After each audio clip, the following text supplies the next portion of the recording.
Mahim beach मुंबईतील एक प्रसिद्ध आणि शांत समुद्रकिनारा. सकाळच्या फेरफटक्यासाठी, ताज्या हवेसाठी आणि शांततेचा क्षण अनुभवण्यासाठी लोक इथे दररोज येतात. तारीख होती 2 डिसेंबर 2019. त्या सकाळीही सगळं नेहमीप्रमाणे सुरू होतं. लोक चालत होते, हसत होते, पण काही क्षणात त्या शांत सकाळी एक भीषण रहस्य उलगडणार होतं. किनाऱ्याजवळ फिरत असणाऱ्या काही लोकांना समुद्रात एक सूटकेस तरंगताना दिसली. सुरुवातीला सगळ्यांना ती एक साधी हरवलेली बॅग वाटली, पण जशी जशी ती किनाऱ्यावर आली तसा तसा तिच्यातून एक तीव्र आणि असह्य दुर्गंध येऊ लागला. लोकांनी तात्काळ या बॅगबाबत तटरक्षक पोलिसांना कळवलं. तटरक्षक पोलीस तिथे आले आणि त्यांनी ती सूटकेस पाण्यातून बाहेर काढली. यानंतर त्यांनी ती उघडली.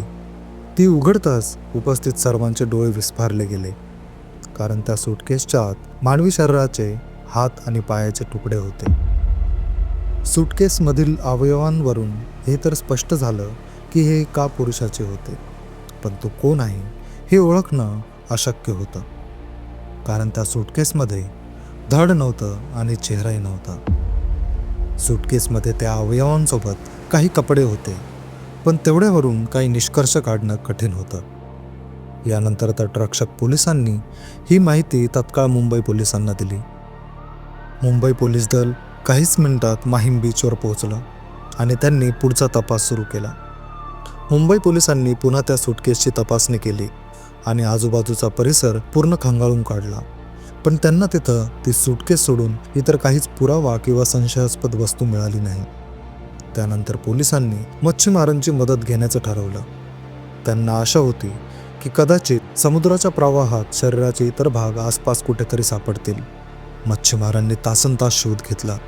समुद्रकिनाऱ्याचा प्रत्येक कोपरा तपासला, पण त्यांना काहीही सापडलं नाही. शेवटी पोलिसांनी पंचनामा करून ती सूटकेस आणि तिच्यातील सर्व पुरावे ताब्यात घेतले आणि कापलेले अवयव पुढील तपासासाठी फॉरेन्सिक विभागाकडे पाठवून दिले.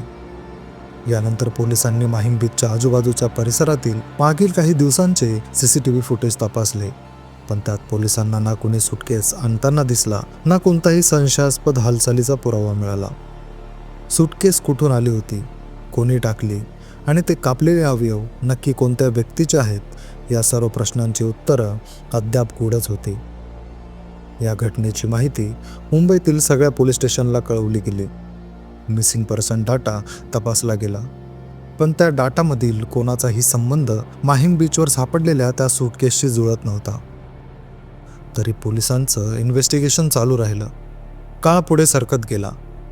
आता ही सूटकेस सापडून 1 महिना उलटून गेला होता, पण अद्यापही पोलीस त्या पीडिताची ओळख पटवू शकले नव्हते.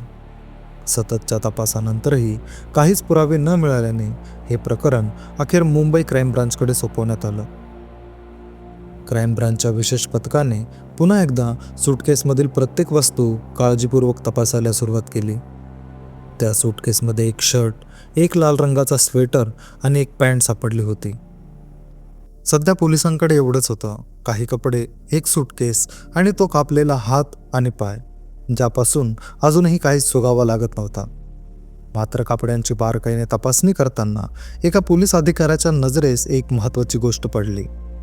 त्या शर्टवर एक छोटासा टॅग होता, ज्यावर लिहिलं होतं अल्मो मेन्सवेअर. ही माहिती पोलिसांसाठी आशेचा नवीन किरण ठरली. त्यांनी अंदाज बांधला की कदाचित हा शर्ट एखाद्या टेलरकडून शिवला गेलेला असावा, कारण अनेक टेलर कपडे शिवताना शर्टच्या कॉलरवर आपल्या दुकानाच्या नावाचा टॅग लावतात. यानंतर क्राईम ब्रांचने त्या टेलरचा पत्ता शोधण्यासाठी एक स्पेशल टीम तयार केली. अनेक दिवसांचा शोध, चौकशा आणि तपासानंतर अखेर पोलिसांना त्या टॅगवरील नावाशी जुळणारं एक दुकान सापडलं. कुर्ला पश्चिमेतील बेलगामी रोडवर असलेलं अल्मो मेन्सवेअर. पोलीस त्या शॉपवर पोहोचले आणि त्या टेलरला सूटकेसमध्ये मिळालेला शर्ट दाखवला. शर्ट आणि त्याच्यावर असलेला टॅग पाहून टेलरने कन्फर्म केलं की हा शर्ट त्यांच्याच दुकानात शिवलेला होता. यानंतर पोलिसांनी त्याला त्या शर्टच्या बिलाबद्दल विचारणा केली. यावेळी नशीब मात्र पोलिसांच्या बाजूने होतं. अनेक तासांच्या तपासानंतर टेलरच्या जुन्या बिल रजिस्टरमध्ये त्या शर्टच्या बिलाची एक कॉपी सापडली. त्या टेलरची एक सवय होती. तो प्रत्येक ग्राहकासाठी कपड्याचा एक छोटा तुकडा कापून त्या बिलाला चिटकवत असे. या छोट्या सवयीमुळे पोलिसांना मोठा पुरावा मिळाला.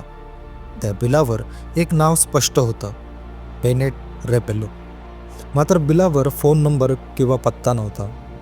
आता पोलिसांच्या हातात एक महत्त्वाचा धागा होता, पण शेवट मात्र अजूनही अंधारातच होता. तरीही पोलिसांनी हार मानली नाही. तपासाचा नवा मार्ग शोधण्यासाठी त्यांनी इंटरनेट आणि सोशल मीडियाचा आधार घेतला. फेसबुकवर बेनेट रेपेलो या नावाचा शोध घेत असताना पोलिसांसमोर या नावाच्या डझनभर प्रोफाईल्स समोर आल्या. एक एक करून पोलिसांनी प्रत्येक प्रोफाईल तपासायला सुरुवात केली. तेव्हाच एका प्रोफाईलवर त्यांची नजर थबकली. त्या व्यक्तीची उंची, देहयष्टी आणि हाताची बनावट सुटकेसमधील तुकड्यांशी जुळणारी होती. पोलिसांनी त्या प्रोफाईलवरील 50हून अधिक पोस्ट तपासल्या आणि अखेर एक असा फोटो त्यांना सापडला ज्याने सगळं चित्रच बदलून टाकलं. त्या फोटोमध्ये बेनेट रेपेलो यांनी लाल रंगाचा तो स्वेटर परिधान केलेला होता, जसा पोलिसांना त्या सूटकेसमध्ये सापडला होता. आता संशय जवळपास खात्रीत बदलत चालला होता. फेसबुक प्रोफाईलवरून पोलिसांना आणखी एक धागा मिळाला. बेनेटने फेसबुकवर एक ओळखपत्र शेअर केलं होतं, ते की एका राजकीय पक्षाचं होतं. त्यात त्यांचा पत्ता आणि मोबाईल नंबरही लिहिलेला होता. पोलिसांनी तो नंबर डायल केला, पण त्यांचा फोन मात्र बंद येत होता. यानंतर पोलिसांनी त्या ओळखपत्रावर लिहिलेल्या पत्त्यावर धाव घेतली, सांताक्रूज पूर्व कलिना विलेज. तेथे पोचल्यावर पोलिसांनी पाहिलं की त्यांचं ते घर बंद होतं. दरवाजावर कुलूप लावलेलं होतं. प्रत्येक बंद दारासोबत गूढ अधिक गडद होत होतं. पण त्याचवेळी पोलीस एका पावलाने सत्याच्या अधिक जवळ पोहोचत होते. घराला कुलूप असल्याने पोलिसांनी आजूबाजूच्या लोकांकडे चौकशी सुरू केली. त्यांनी फेसबुकवरील बेनेट रेपेलोचे फोटोज शेजाऱ्यांना दाखवले आणि विचारलं, यांना तुम्ही ओळखता का? स्थानिकांनी सांगितलं की हो, बेनेट रेपेलो इथेच राहत होते, पण गेल्या काही दिवसांपासून ते मात्र आम्हाला दिसले नाहीत. शेजाऱ्यांच्या चौकशीत आणखी एक गोष्ट समोर आली की त्यांच्यासोबत या घरात एक तरुण मुलगी राहायची, पण तीही काही दिवसांपासून गायब होती. ती जी मुलगी बेनेट यांच्यासोबत राहत होती तिचं नाव होतं आराध्या पाटील, जी रिया बेनेट रेपेलो या नावाने ओळखली जात होती. वय साधारण 18 ते 19 वर्ष. बेनेट रेपेलो यांनी काही वर्षापूर्वी आराध्याला रस्त्यावर बेवारस अवस्थेत पाहिलं होतं आणि एका महिलेच्या मदतीने तिला दत्तक घेतलं होतं. यासाठी त्यांनी कायदेशीर कागदपत्रही तयार केली होती. पोलिसांनी आता रियाचा शोध सुरू केला, पण तिचा काहीच मागमूस लागला नाही. यानंतर न्यायालयाच्या परवानगीने पोलिसांनी बेनेट रेपेलोच्या घराचं कुलूप तोडून तपासणी सुरू केली. घरात प्रवेश करताच सर्वत्र शांतता होती. भिंतीवर टांगलेली वाद्य, तुटलेली गिटार आणि हवेतील एक अनामिक ओलसर वास. तपासादरम्यान पोलिसांना काही महत्त्वाच्या वस्तू सापडल्या, रियाचा मोबाईल नंबर आणि एक छोटंसं नोटबुक. जेव्हा पोलिसांनी त्या नोटबुकच्या पानांवर नजर टाकली तेव्हा त्यांच्या चेहऱ्यावरचा गंभीरपणा आणखी गडद झाला. त्या पानावर लिहिलं होतं, डॅड, मला खूप माफ करा, खरंच माफ करा. मी वाईट मुलगी आहे. ज्याने मला घरात राहायला जागा दिली त्याचाच मी खून केला. ज्यानं माझं पालन पोषण केलं त्यांचीच मी हत्या केली. मला माफ करा, माफ करा, माफ करा. या ओळी वाचून पोलिसांना एक गोष्ट स्पष्ट झाली की बेनेट रेपेलो यांची हत्या त्यांची दत्तक मुलगी आराध्या उर्फ रियानेच केली होती. पण प्रत्येक तपासात एक नियम असतो, जोपर्यंत आरोपी समोर येत नाही किंवा ठोस पुरावा सापडत नाही तोपर्यंत संशय हा केवळ मुठ्ठीत बंद असलेला वाळूचा कण असतो. मुठ्ठी थोडी सैल झाली की वाळू निसटते. पोलिसांच्या मनात एकच प्रश्न फिरत राहिला, ज्या मुलीला त्याने आश्रय दिला, शिक्षण दिलं, आयुष्य दिलं, तीच मुलगी आपल्या दत्तक वडिलांची हत्या कशी करू शकते? दरम्यान पोलिसांच्या तपासात एक महत्त्वाचा धागा सापडला. रियाच्या मोबाईलचे लोकेशन ट्रेस करण्यात पोलिसांना यश आलं आणि यावरून ती मुंबईतील घाटकोपर परिसरात असल्याचं पोलिसांना समजलं. क्राईम ब्रांचचं पथक तात्काळ घाटकोपरला रवाना झालं. थोड्याच वेळात पोलिसांनी तिला एका इमारतीबाहेर निघताना पकडलं. पोलिसांना पाहताच ती थोडी घाबरली. तिच्या चेहऱ्यावर भीती आणि अपराधीपणाचं मिश्रण होतं. यानंतर पोलिसांनी रियाला अटक करून पोलीस स्टेशनला आणलं. पोलिसांनी शांतपणे विचारलं, रिया, बेनेट रेबोलो कुठे आहेत? ती थोडा वेळ थांबली आणि मग म्हणाली, डॅड काही दिवसांसाठी परदेशात गेले आहेत. ते येण्यापर्यंत मी घाटकोपरला माझ्या एका मित्राच्या घरी राहत आहेत. पोलिसांनी तिच्या नजरेत पाहिलं. ते उत्तर विश्वासार्ह नव्हतं. पोलिसांनी हळुवारपणे तिच्यासमोर ती नोटबुक ठेवली. तीच नोटबुक ज्यात लिहिलं होतं, डॅड मला माफ करा. त्या ओळी वाचताच रियाचा आत्मविश्वास ढासळला.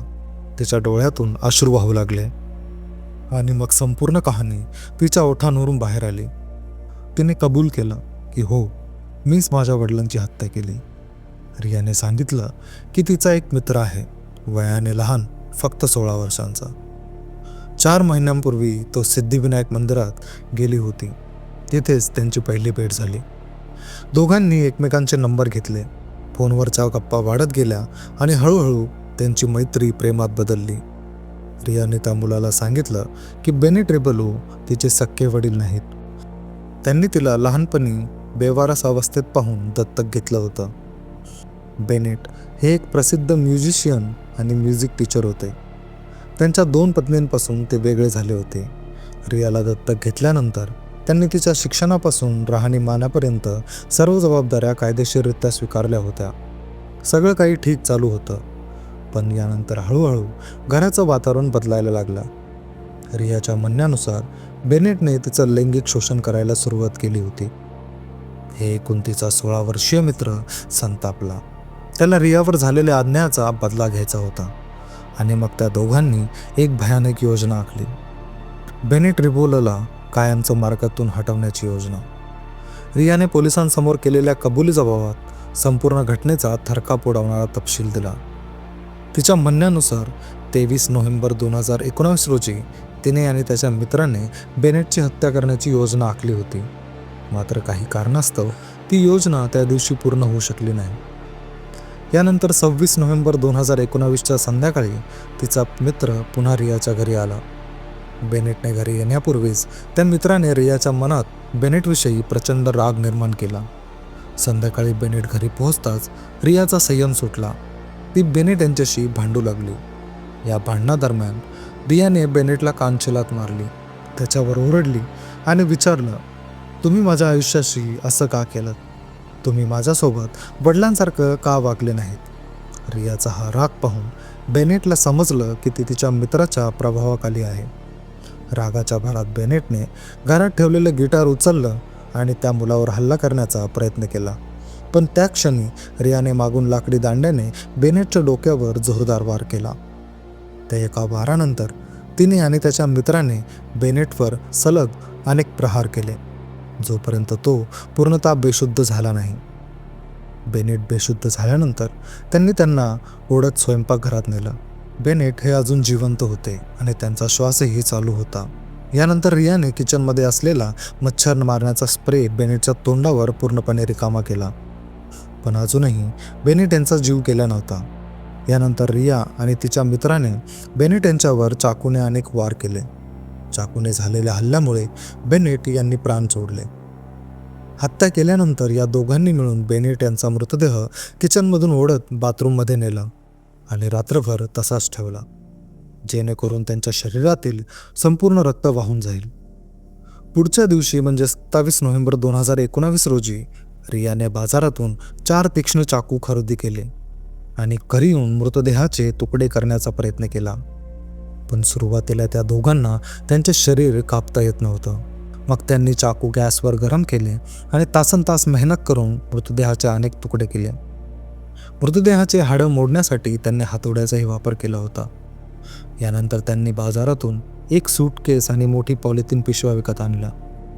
बेनेटचा एक हात, एक पाय आणि खासगी अवयव त्यांनी सूटकेसमध्ये ठेवले.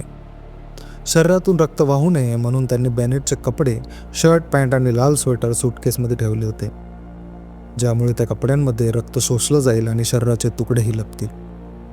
बाकीचे धड आणि इतर अवयव त्यांनी डबल पॉलिथिनमध्ये गुंडाळले.